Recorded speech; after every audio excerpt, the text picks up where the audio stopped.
मंडळी, पुढचा अभंग गाण्यासाठी येते आमची एक छोटीशी रखुमाई. पण ती येण्यापूर्वी लोकसंगीताचं जे काही मी बोलतीये त्याच्याबद्दल एक सांगते. लोकसंगीतामध्ये एक खूप छान असं छोटीशी ओळ आहे. एवढं एवढंच होतं का माझं पंढरपूर, एवढं एवढंच होतं का माझं पंढरपूर, विठुरायाचं ग सासर, विठुरायाचं नगर, माझ्या रखुमाईचं सासर. म्हणजे लोकगीतातल्या ह्या कल्पना ह्या इतक्या विलक्षण आणि वेगळ्या आहे की त्यातला हा उमज आपल्याला फार नंतर कळतो. छोटंसं एवढं एवढंच म्हणणारं हे पंढरपूर आता चहू बाजूंनी काय आठी बाजूंनी विस्तारलंय आणि आज मला वाटतं जगभरातल्या सगळ्या इतर कुठल्याही स्थानांपेक्षा जास्त गर्दी आमच्या पंढरपुरात आहे. पण तिथं कुठेही कसलाही भेदभाव नाही, कसली चेंगराचेंगरी नाही, कसलं तिथे एकमेकांबद्दल स्पर्धा नाही. तिथं आहे ते फक्त निकोप प्रेम. हे प्रेम जेव्हा सादर होतं, जेव्हा व्यक्त होतं, तेव्हा रचले जातात अभंग. आणि इकडे आमच्या पंढरपुरामध्ये चालली आहे विठोबाची यात्रा, तिकडे जगन्नाथपुरीला चालली आहे जगन्नाथाची यात्रा. म्हणून म्हणतात ना, चराचरामध्ये शेवटी भगवंत हा एकच असतो. म्हणूनच कुठल्याही छोट्या मुलीमध्ये आपल्याला रूप दिसतं ते रखुमाईचं, आणि कुठल्याही छोट्या मुलामध्ये रूप दिसतं ते आपल्याला विठूच्या आपल्या छोट्याशा रूपाचं. काय वाटतं सर? खरंच आज या ठिकाणी केअर संस्थेच्या माध्यमातून विचारांची जागृती चालू आहे. आणि अशा विचारांची जागृती करणारी थोर संत म्हणजे संत नामदेव. आपण म्हणतो विठ्ठला तुझ्या पायाशी ठेव रे. संत नामदेव म्हणतात तुझ्या पायाशी नको, तुझे भक्त ज्या पायरीवरती पाय ठेवून जातात त्या पायरीशी माझी जागा असू दे. नामदेव म्हणतात नामा म्हणे आम्ही पायरीचे चिरे. नामदेवांच्या हातून देव दूध प्यायचा, नैवेद्य खायचा. आता तुम्ही विश्वास ठेवायचा का नाही तुम्ही ठरवा, कारण आपलंच कार्ट आपल्या हातून दूध पित नाहीये. पण वयाच्या 16व्या वर्षी यात विश्वाला पुरेल इतकं तत्वज्ञान जे माऊलींनी लिहून ठेवलेलं आहे ते तरी मान्य करावंच लागेल. ते नामदेव महाराज विश्वाला व्यापणाऱ्या विठ्ठलाचे वर्णन करताना म्हणतात माझं सर्वस्वच विठ्ठल आहे. माझं देव तर विठ्ठल आहेच आहे, पण देवाची केली जाणारी पूजा देखील विठ्ठल आहे. तीर्थ विठ्ठल, क्षेत्र विठ्ठल, माता पिता गुरु बंधू, माझं सर्वस्वच विठ्ठल आहे. नामा म्हणे माझं विठ्ठल सापडाला. सापडतं काय जे हरवलं असतं. नामदेव महाराज म्हणतात माझ्यात विठ्ठल होताच, पण या मायेच्या मोहाच्या दुनियामध्ये तो कुठेतरी हरवला होता. पण सद्गुरूची आणि ईश्वराची कृपा झाली आणि मला विठ्ठल सापडला. नामा म्हणे माझं विठ्ठल सापडाला. अशा या विठ्ठलाची जी पंढरी आहे, जी विठ्ठलाची आधी रचली पंढरी मग वैकुंठ नगरी आपल्या समोर सादर करत आहे कौशिकी कोडिलकर.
आपण जे कौतुक या ठिकाणी कौशिकीचं केलेलं आहे,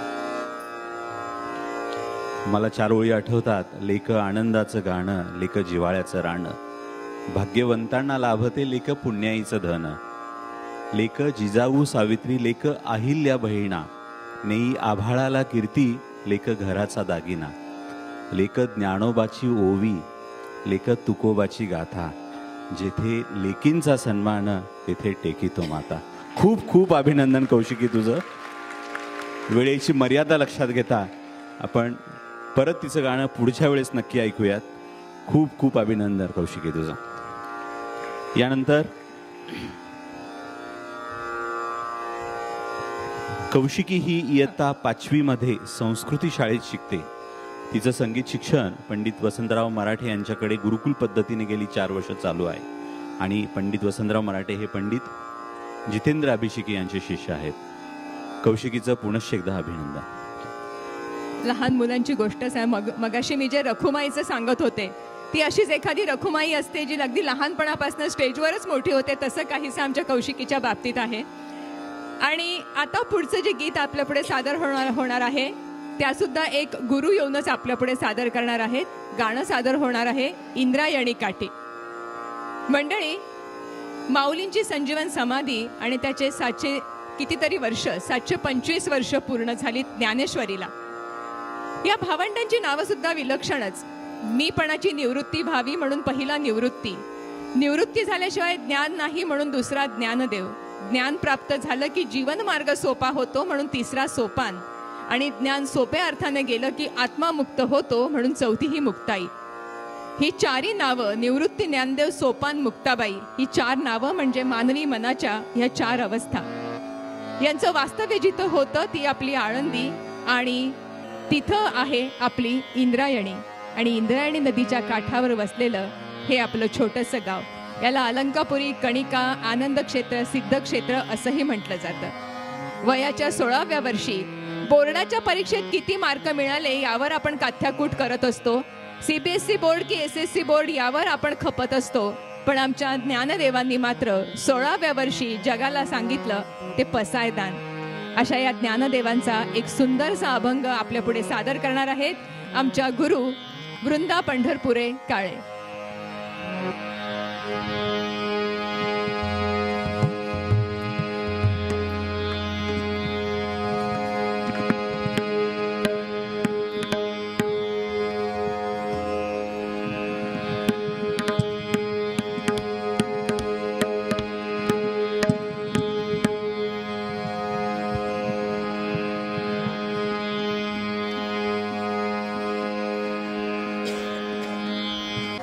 सगळ्यांना आषाढी एकादशीच्या खूप खूप शुभेच्छा.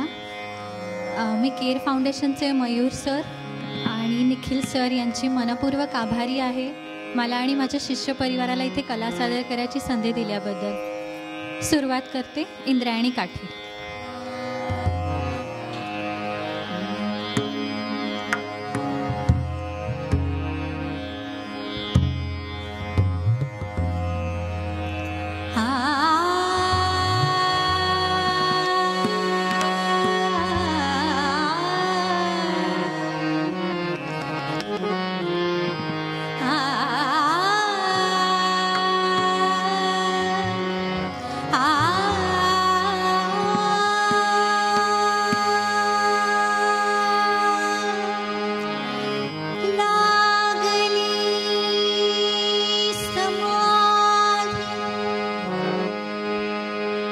लागली समाधी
घेतलं असतं की इतकी तंद्री लागली होती की त्या आजोबांच्या हातातलं ते छोटं बाळ आहे ना ते सुद्धा अगदी हातात चिपळ्या असल्यासारखं नामघोष करत होतं. आजोबा घेऊन चालले होते पण ते बाळ नाचायला लागल्यावर ते सुद्धा थांबले आणि आजोबाही नाचायला लागले. मंडळी, ही ताकद असते या संतांच्या अभंगामध्ये की एक छोटंसं बाळ, ज्याला मला वाटतं अजून बोलता येत नसेल, वर्षाचंही ते झालं नसेल, पण वृंदा मॅडमच्या आवाजाने ते इतकं छान कनेक्ट झालं की ते सुद्धा नाचायला लागलं. एकदा जोरदार टाळे आमच्या वृंदा मॅडमच्या अभंगासाठी. हेच इतके सुंदर संस्कार आहे की जे या कार्यक्रमाच्या निमित्ताने या छोट्या बाळावर, आपल्या विद्यार्थ्यांवर घडत आहेत. आणि हे संस्कार करणारे आहेत ते आमचे थॉट लीडर्स, म्हणजे आमचे संत. ह्या संतांची पार्श्वभूमी आपल्या महाराष्ट्राला नसती तर कदाचित इतर देशांसारखं किंवा इतर राज्यांसारखं सुद्धा थॉटलेस प्रोसेस आपली राहिली असती. पण कितीही काही असलं तरी 16व्या वर्षी जगाला पसायदान देऊन, गीतेचं सार सांगून निवृत्ती घेणारे आणि ह्या सगळ्या जीवन मार्गाचा फोलपणा आम्हाला सांगणारे ज्ञानदेव महाराज हे आमचे गुरु आहेत. याच धाटणीतलं आता पुढचं अभंग आपल्या पुढे सादर होणार आहेत, रंगा येईवो. आणि ते सादर करण्यासाठी येणार आहेत रागा क्लासेस. त्या विद्यार्थिनी आधी येणार आहेत आणि नंतर त्यांच्या पूजा मॅडम, त्यांच्याबद्दल आपण सांगूया. सर, मी मयूर सर ना विनंती करतो की त्यांनी या ठिकाणी केअरबद्दल थोडक्यात माहिती द्यावी.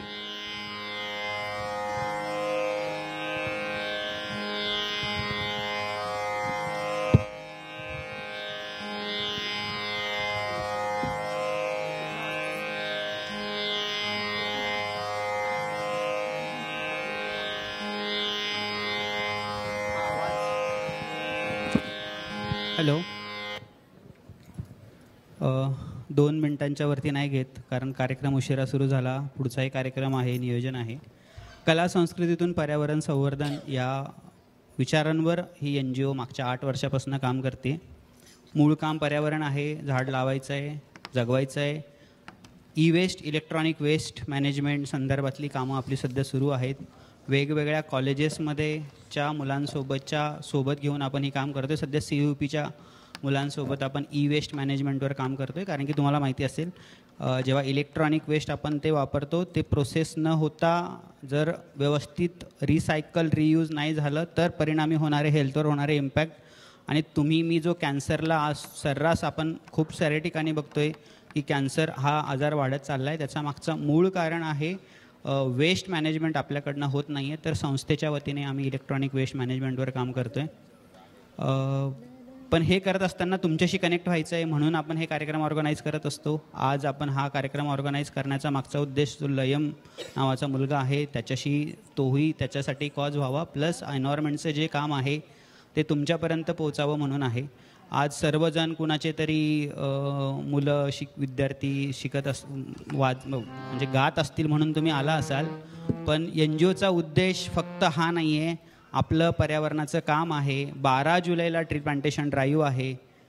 त्यात सर्व रिदम इन मोशन, याच्यापुढे डान्स प्रोग्राम पण होणार आहे, त्याच्या पार्टिसिपंट्स आणि पॅरेंट्सला, तसेच आजच्या गरजे पंढरपूरचे सगळ्यांना रिक्वेस्ट आहे की 12 जुलैच्या ट्री प्लांटेशन ड्राईव्हला या आणि जेणेकरून आपण आपली ही मूवमेंट पुढे करू शकतो. जसं मी अगोदरही इनॉग्रेशनमध्ये सांगितलं की आणि 13 जुलैला ऑर्गॅनिक फार्मिंग, जसं परत हेल्थचा जो पार्ट आहे, आपण एका वेळात खूप सारे केमिकल पेस्टिसाइड्स, कारण तेव्हा प्रोडक्शन जास्त पाहिजे होतं म्हणून आपण ग्रीन रिव्होल्यूशन केली. पण आजचे होणारे इम्पॅक्ट आपण सगळं फेस करतो आहे. तर ते होऊ नये, ॲटलिस्ट आपण काहीतरी काम करावे. त्याच्यासाठी ऑर्गॅनिक फार्मिंगचा प्रमोशनसाठी आपण ग्रामीण भागात जातो, प्रमोट करतो. त्यांच्याकडनं ऑर्गॅनिक फूड आपण स्वतः विकत घेतो जेणेकरून ऑर्गॅनिकचं व्हावं. आणि राईस कल्टिवेशन, आपण शेतकऱ्यांना शेतमजूर मिळत नाही, तात्पुरती मदत, ती काय परमनंट मदत नाही आहे, पण तरी आपण एका शेतकऱ्याला दरवर्षी त्यांचं भात लावणीला मदत करतो. तर 13 जुलैला आपण भात लावणीला जाणार आहोत. तर तुम्ही सर्वांनी या. आणि ही आपली चळवळ आहे की जी तुम्हाला, मला, आपल्या सर्वांना एकत्र मिळून पुढे घेऊन जायची आहे. केअर संस्था हे त्याचं एक माध्यम आहे. तर आपण पर्यावरणाची मूवमेंट अशीच पुढे घेऊन जाऊ. आणि डॉक्टर सर, धन्यवाद.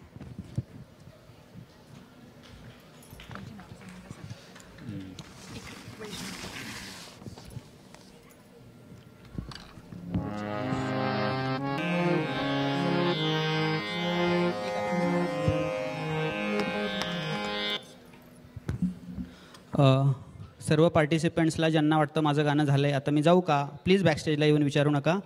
कार्यक्रम पहिल्यापासून शेवटपर्यंत आपल्या सगळ्यांचा आहे, त्याच्यामुळे माझं गाणं झालं म्हणून मी जाऊ का हे प्लीज विचारू नका. सर्टिफिकेट्सही मिळणार नाही आणि बॅकस्टेजला विचारू नका. प्लीज समजून घ्या. हे बघा, आमची जबाबदारी ही आहे, ती आम्ही पार पाडतो आहे. ही जबाबदारी तुमची आहे. म्हणजे मग समोर कोणी गात आहे, समोर कोणी इथे गात असताना कोणी नसेल तर तुम्ही विचार करा यांना काय वाटेल. तर ती आपली कलेक्टिव्ह रिस्पॉन्सिबिलिटी आहे. ठीक आहे, थोडासा ब्रेक टाईम पाहिजे असेल तर बाहेरनं चहा घेऊन नाश्ता घेऊन या, पण कार्यक्रम शेवटपर्यंत या प्लीज. बॅकस्टेजला no one will come and will ask sir can we leave, मग खूप काम आहेत, पुढचा प्रोग्राम आहे. अगोदर वेळ दिलेला होता, त्या वेळेत कार्यक्रम संपणार आहे, तर त्याच्यामुळे प्लीज बॅकस्टेजला कोणी येऊ नका. थँक्यू.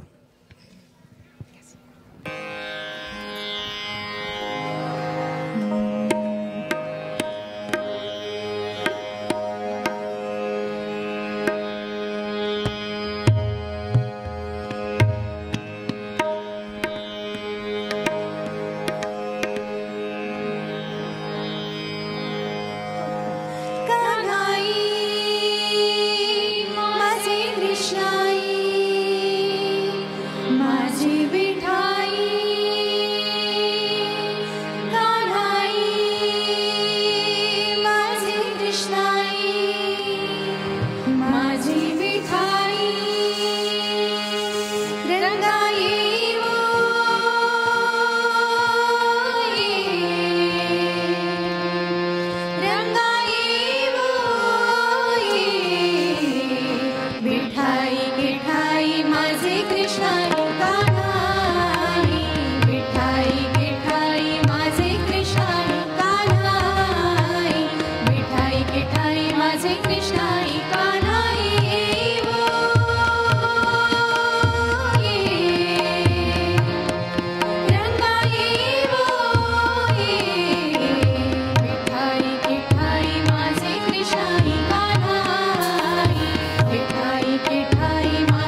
पूजा, सिद्धी आणि वैष्णवी यांचे सादरीकरण या ठिकाणी झालेलं आहे.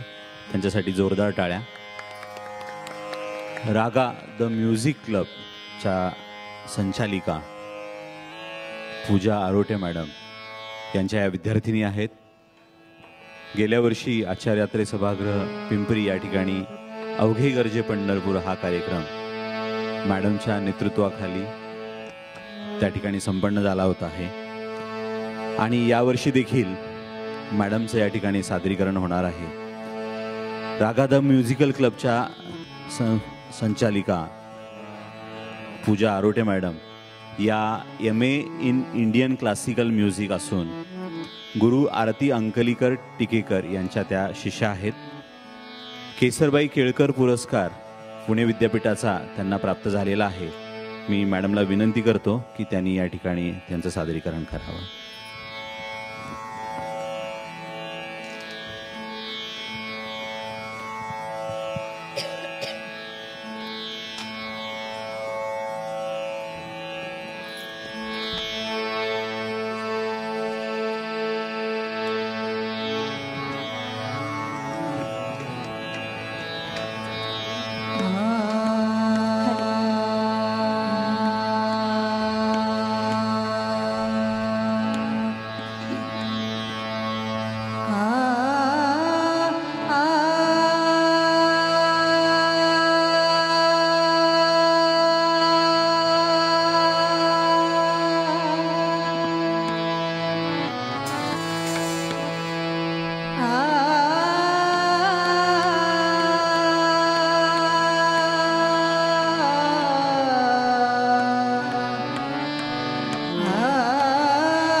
थँक्यू.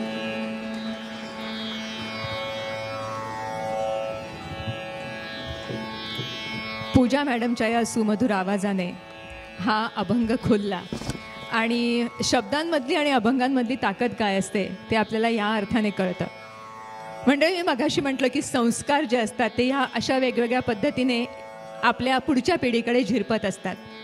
मगाशी मयूर सर येऊन केअर फाउंडेशनबद्दल बोलले आणि त्यांच्या योजना काय आहेत त्याबद्दल बोलले. पण मग त्यांची पुढची पिढी जी आहे ती तरी कशी मागे राहणार? नुसतंच आम्ही कार्यक्रमांना यायचं, तुम्हाला मदत करायची, अजिबात रडायचं नाही, गोंधळ घालायचा नाही, पण आम्हाला पण तर चान्स हवा की नाही रे अनय?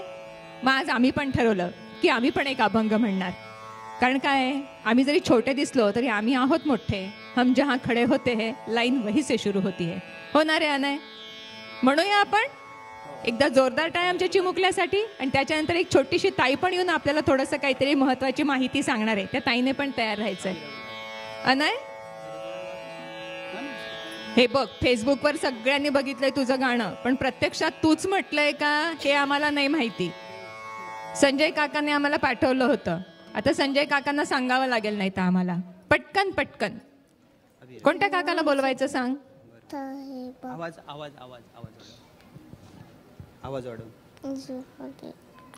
आवाज एवं सतयुक्त हे भक्ता कृपासते हे चापि अक्षरम अव्यक्तम तेषां योगवित्तमः. झालं? अभि रेगुलर नको? Next time. Okay, thank you for chance. भगवद्गीतेचा 12वा अध्याय पोराला पूर्णपणे पाठ आहे. म्हणजे मी स्वतः ऐकलेलं आहे आणि संपूर्ण भगवद्गीता पाठ करायचं त्याचं ध्येय आहे. आणि खूप खूप अभिनंदन मला तुझं. आणि त्याच्यानंतर आमची एक ताई येते, ती आपल्याला थोडी माहिती सांगणार आहे. येतेस बेटा? कुठे ये? तुझं नाव पण सांगशील? तिथं बसते की किती माईक घेते.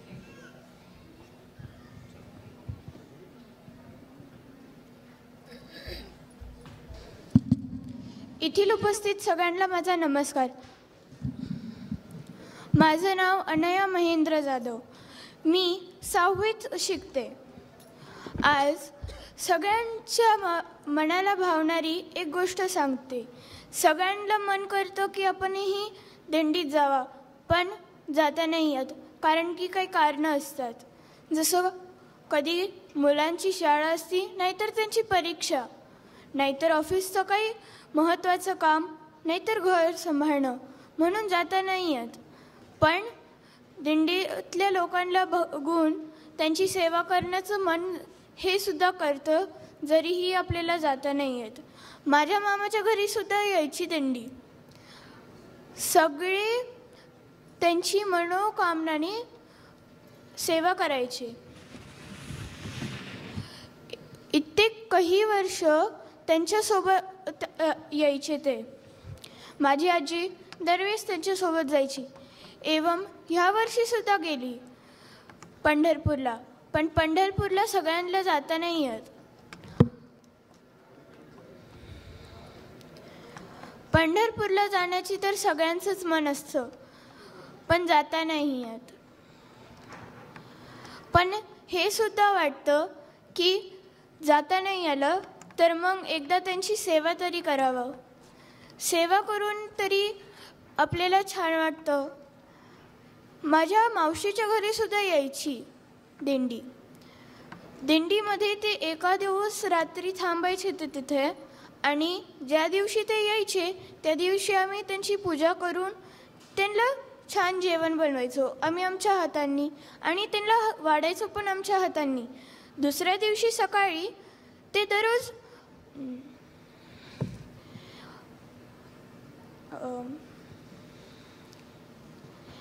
एक छोटंसं काहीतरी देवाबद्दल गायचे. माहीत नाही काय गायचे, पण गायचे काहीतरी. आम्हालाही कधी कधी सहभागी करायचे. कधी टाळ वाजवायला द्यायचे, तर कधी काहीतरी आणायला सांगायचे. खूप छान वाटायचं. त्यांच्या जाताना असं वाटायचं की आपणही जावा, पण जाता नव्हतं यायचं.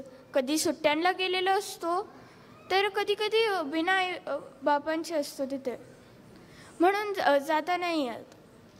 मीही माझ्या मावशीसोबत होते, तेव्हाही हेच घडलं की सकाळी ते आले, दुपारी त्यांना आराम करून त्यांना जेवण वाढलं आणि त्यांची खूप सेवा केली. त्यांना झोपायसाठी चांगलं पटांगण साफ केलं आणि त्यांना झोपायसाठी छान अंथरुणही सुद्धा दिले. त्यांच्या आंघोळीसाठी पाणी आणि कपडे धुवायसाठी पाणी, हे सगळं त्यांना व्यवस्था करून दिली. त्यांना कशाचीही कमी नाही वाटून दिली. आणि माझं मन करतं की अजूनही खूप वर्ष आपण सगळे तसंच करू. जगन्नाथपुरीची जी वारी आहे ती काल सकाळी 7 वाजता मला दिसलेली बावधानमध्ये. तुम्हाला एक खास गोष्ट माहिती आहे जगन्नाथपुरीच्या वारीची? तेथे लोक आपल्या हातांनी त्यांच्या वारीला फिरवत असतात, त्यांना ओढून फिरवतात. आणि मी अजूनही काही अशा गोष्टी बघते ज्या मला खूप आवडतात. ते कार्टूनही असतं कधी कधी की कोणती पिक्चर, पण खूप छान वाटतं त्यांच्या गोष्टींना बघून. मला कृष्णाच्या कथा बघायला आवडतात, तर कधी जगन्नाथच्या गोष्टी, पण खूप छान वाटतं.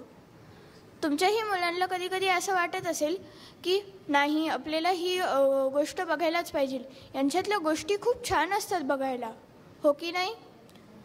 आणि आता मी इथेच थांबते. थँक्यू.